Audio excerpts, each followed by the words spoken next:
Well, good morning. So wonderful that we can come and gather here at Radiant Church on this glorious morning. If this is your first time with us, I want to extend a very warm welcome. We're excited to have you as part of this community here today. Now, today we are going to be looking at what it means to be worthy. Have you ever found yourself in a situation where you just didn't feel worthy to approach certain individuals? Now, we may not necessarily define it as being worthy or not, but we are either hesitant or would never even consider approaching certain people for whatever reason it may be. I believe that we all have sensed that from time to time, because there are prominent people in our world, people that have important jobs, people who have influence and authority over a lot of people. We may attend an event and see people who have a long line of other people waiting to talk to them.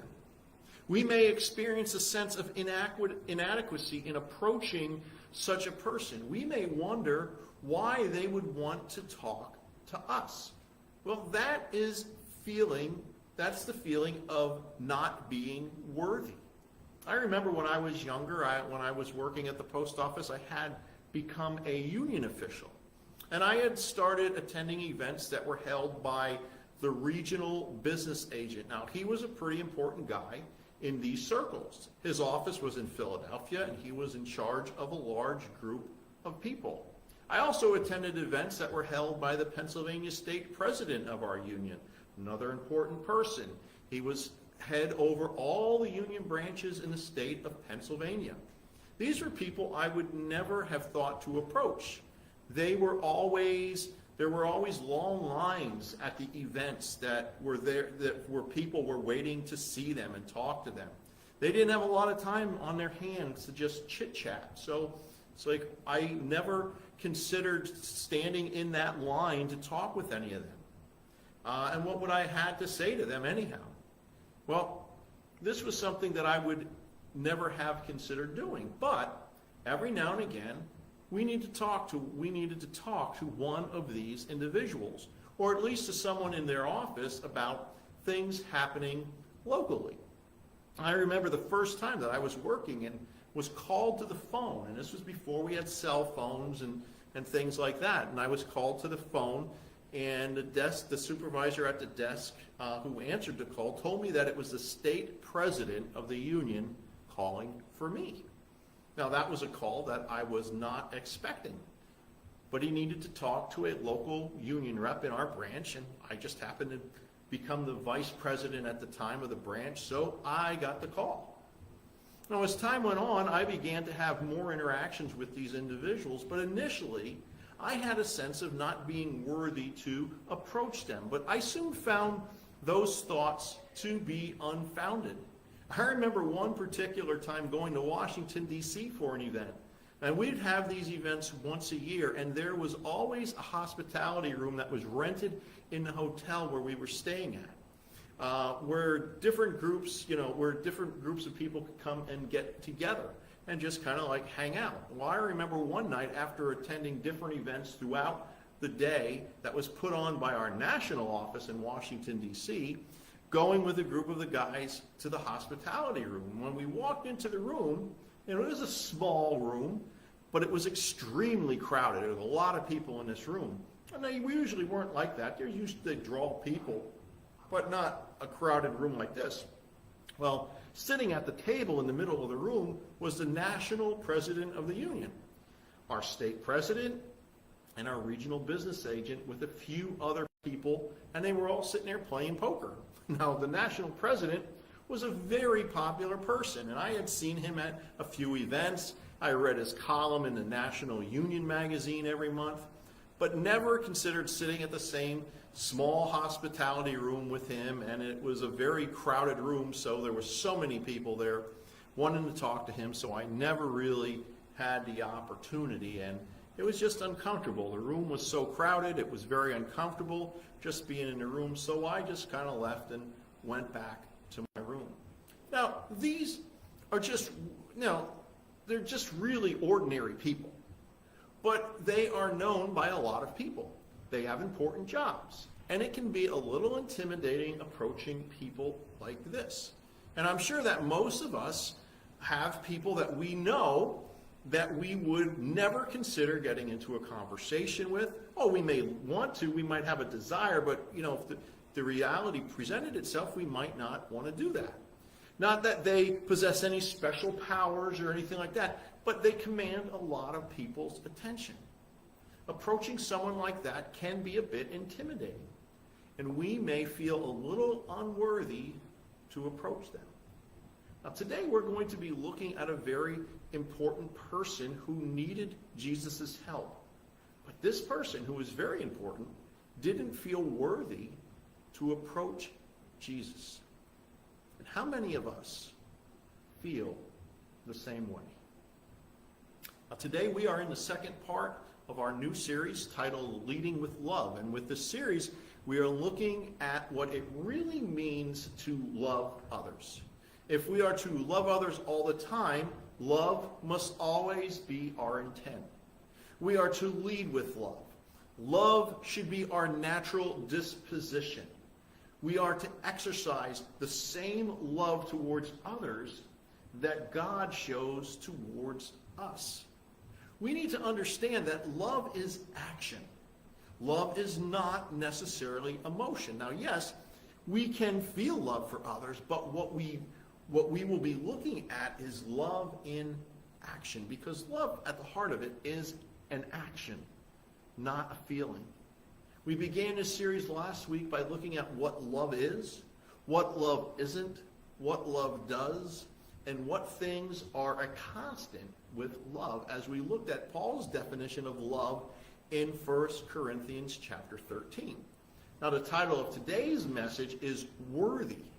And we are going to be looking at the Gospel of Luke. We're going to be looking at chapter 7, verses 1 through 10. Luke is the third book in the New Testament.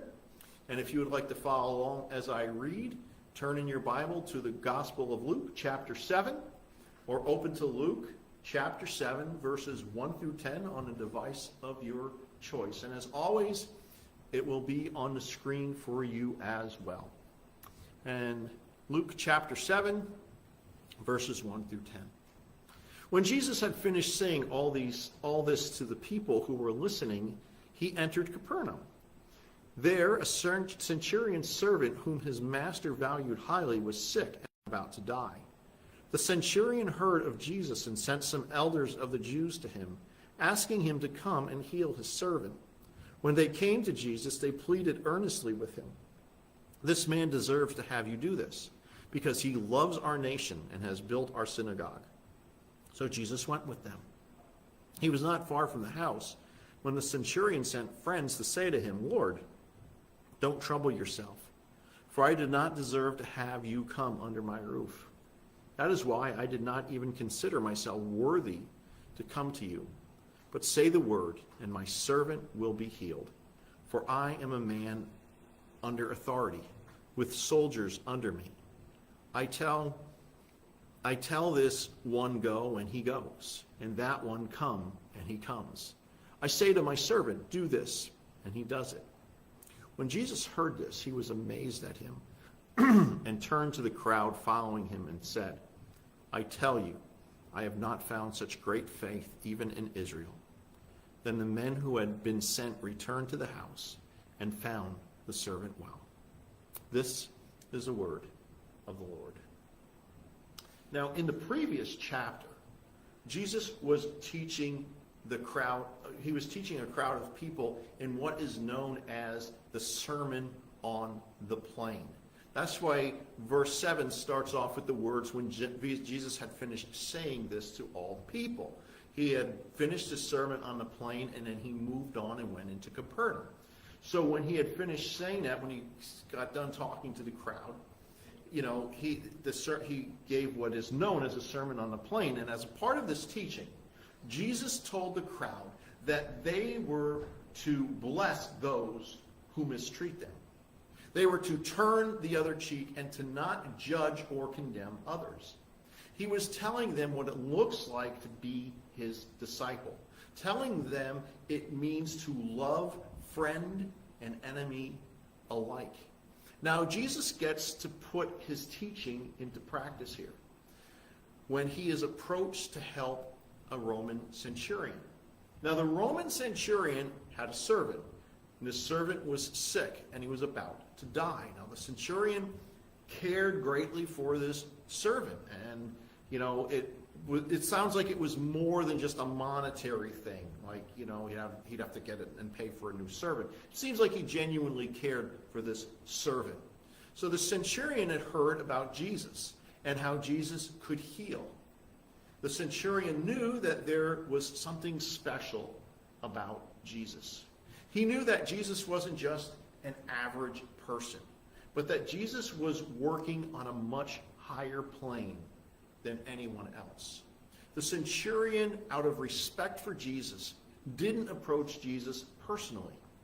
Instead, he sent a delegation of Jewish leaders to approach Jesus and ask Jesus' help on his behalf. Now, it becomes obvious that these Jewish elders considered this Roman centurion a friend and not an enemy because the Roman centurion helped build the synagogue in Capernaum. But many Jews would consider every Roman soldier to be an enemy. After all, the Romans were an unwelcomed, occupying force in Israel. The Romans, and especially Roman soldiers, were seen as enemies. So Jesus is able to demonstrate what he has just taught by helping this considered enemy as he would help. Jesus would help this considered enemy just as he would help someone who would be considered a friend. The Jewish leaders approach Jesus and plead the case for why Jesus should help this Roman centurion. They let Jesus know that the centurion loves their nation and has helped them build a synagogue there in Capernaum. They tell Jesus because of all this that the centurion is worthy to be helped by Jesus concerning his servant. Now, the centurion is a Gentile and part of the Roman occupying force and considered to be an enemy to the people of Israel. However, these Jewish elders know that they could be cursed with a centurion who despises them, and all that would bring. Having someone that despises them would bring a lot of, heartache upon them. So they're delighted to be blessed with a centurion who works with them. So they want to keep on his good side and help him where they can. So they go to Jesus and they plead with Jesus to honor this man's request. They believe that this man is worthy of the help that Jesus can provide him. However, the centurion, he doesn't feel this way. That is why he has sent this delegation of Jewish elders. He doesn't come to Jesus himself. He may believe that Jesus would refuse to talk to him, thinking that Jesus wouldn't want to be seen speaking to a Roman soldier. He may believe that Jesus would want to protect his reputation, and speaking with a Roman official would not be something that others in Israel would see favorable for a rabbi like Jesus. The centurion cares enough about his servant that he wants to do all that he can for him. He has heard about all that Jesus was doing, how Jesus could cure those who were sick. So the centurion wanted Jesus to take him seriously. So he sends people that he trusts, that he has found favor with, that he knows Jesus would be prone to listen to. Jesus hears their plea on behalf of the centurion, and Jesus decides to go with them to the house of the centurion where the sick servant is. But Jesus doesn't go because he believes this man deserves any special favors, or even because this group of elders has asked him to go. No, see, Jesus goes with them because Jesus always leads with love. He knows that somebody needs his help. He knows that there's something he can do about it, so he does. Jesus is on his way to the centurion's house when he is approached by another delegation who was sent by the centurion. The centurion sent them to tell Jesus not to come to the centurion's house, because the centurion doesn't feel that he deserves to have Jesus come under his roof, that he doesn't deserve to have Jesus come into his house. The centurion has been around the Jewish people for a long enough time to understand their customs. He knew that any Jew who enters the house of a Gentile would be considered and rendered unclean. So the centurion doesn't want to do that to Jesus. The centurion respects Jesus enough to tell Jesus he doesn't have to come to his house, knowing the implication for Jesus, this Jewish rabbi. The centurion respects Jesus and Jesus' authority, and because of this, he doesn't feel worthy to approach Jesus himself or to have Jesus come into his house. But remember, the centurion is a very important person. The centurion speaks of his own authority, but he does this only to explain why he understands Jesus' authority. Because the centurion commands 100 soldiers, and he was probably responsible for maintaining order in the region and also for enforcing tax collection. So the centurion gives an analogy. He gives an analogy between his authority and Jesus' authority. He only speaks of his own authority, though, to explain why he understands Jesus' authority. You know, he's not bragging or anything like that. The centurion functions under the authority of the emperor. His authority is an extension of the emperor's authority. As a man familiar with authority, the centurion recognizes Jesus as a man of authority. As a centurion is given authority from above by the emperor to command those under him, he just has to give the word and his orders are carried out. The implication is that Jesus has an authority from above. Jesus has an authority from God that he can enact by simply saying the word. Jesus has godly authority, authority over illness, and authority even from a long distance. And this is what the centurion recognizes about Jesus. And the centurion also recognizes that he himself does not have such authority, and therefore doesn't consider himself worthy to have Jesus come into his house. Now, Jesus is amazed to hear this. And when he hears this, Jesus turns to the crowd. He turns to the crowd who is following him, and he told them that he hasn't encountered such great faith among anyone like this in all of Israel. Jesus is surprised to see faith in a centurion that surpasses what he's seen from anyone in Israel. Now, it takes faith. It takes faith to believe that Jesus' touch has healing power. Even when those people saw it in action, those who've seen it in action, it still takes faith to believe in Jesus' healing touch. But it takes even greater faith to believe that Jesus' word has healing power. That he can heal from a distance by just saying the word. And the centurion shows this great faith by believing in the power of Jesus' word. Now the question is, to bring this all back to us, is do you have this same faith? The centurion had only heard that Jesus had the power to heal. Up to this point, he didn't have any personal experience, but he still believed that Jesus could heal his servant. Now, we may not have any personal experience either of Jesus' healing power. In fact, you may even have prayed for healing for someone, maybe even for yourself, and that healing was not experienced on this side of heaven.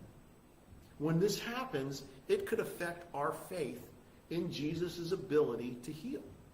I remember praying for Jesus to heal my father when he was dying from cancer, and it didn't happen, at least not on this side of heaven. I have also prayed for healing for others who were sick and dying and didn't experience this healing. But I still believe that Jesus has the power to heal if he chooses to exercise that power.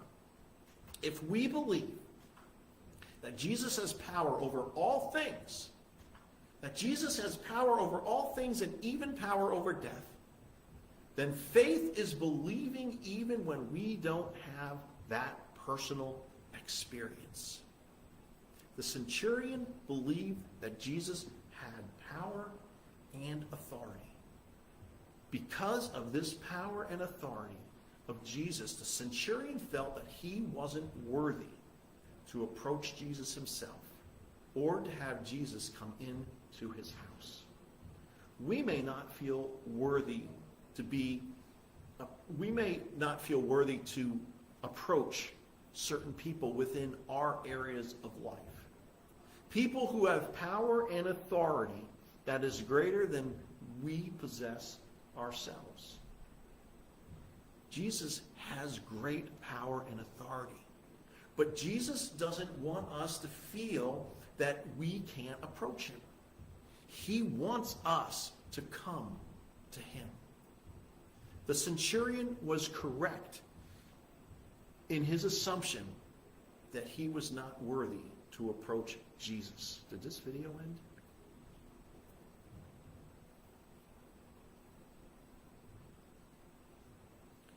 None of us are worthy to approach Jesus. Jesus' power and authority is beyond anything that we could ever experience in this world. There is no one who has the power and authority to match that of Jesus. Yet, we can still approach Jesus and go to him for help because Jesus leads with love, and he asked us to do the same. Jesus was surprised by the centurion's faith, and we can learn from Jesus' surprise of an enemy soldier proving to be a model of faith for the people of God. What we can learn is that we shouldn't be surprised by the unlikely places that faith shows up in our world. There are many people that we may pass by believing that they would not have faith. But Jesus wants us to know that we shouldn't believe that and that it shouldn't matter, because we are to treat all people the same. We may encounter people who seem hostile to God or to Christianity in general, but we should never consider them to be our enemy. We shouldn't be hostile towards other people, even if they are hostile towards us. We should not consider people enemies. Jesus led with love, and he was willing to help a Roman centurion who was an enemy to the people of Israel. Jesus led with love, and he wants us to also lead with love. So are you willing to approach Jesus humbly? Are you willing to approach him humbly for yourself, for your friends, and even for your enemies? If you lead with love, you should be willing to approach Jesus for anyone who needs you to. This week, look at those who you consider to be an enemy. Someone who you may not be on friendly terms with. Reach out to them and reach out to Jesus for them. There are people in this world that you may consider to not be worthy of being in Jesus' presence. Well, to be truthful, you are not worthy either to be in Jesus' presence. I'm not worthy to be in Jesus' presence. We have to remember that when we look at others unkindly And we have to lead with love, because that is what Jesus did. And that is what Jesus is calling us all to do. So this week, in all that you do, lead with the love of Jesus. Amen. Well, thank you for joining us and spending a part of your Sunday with us. Every Sunday, we will be right here at the Forks Township Community Center with our live service at 10 a.m. Our weekly message from Radiant Church, as always, which is part of our live service, will be broadcast at 10:30 here on Facebook Live. You can follow and connect with us on Facebook at Radiant Church PA, and also on our website, radiantchurchpa.org. You can also support the ministry of Radiant Church through our website by just clicking the donate button. And throughout this week, may the Lord bless you and keep you. May the Lord make his face shine upon you and be gracious to you. May the Lord turn his face towards you and give you peace. Go in peace and have a great day.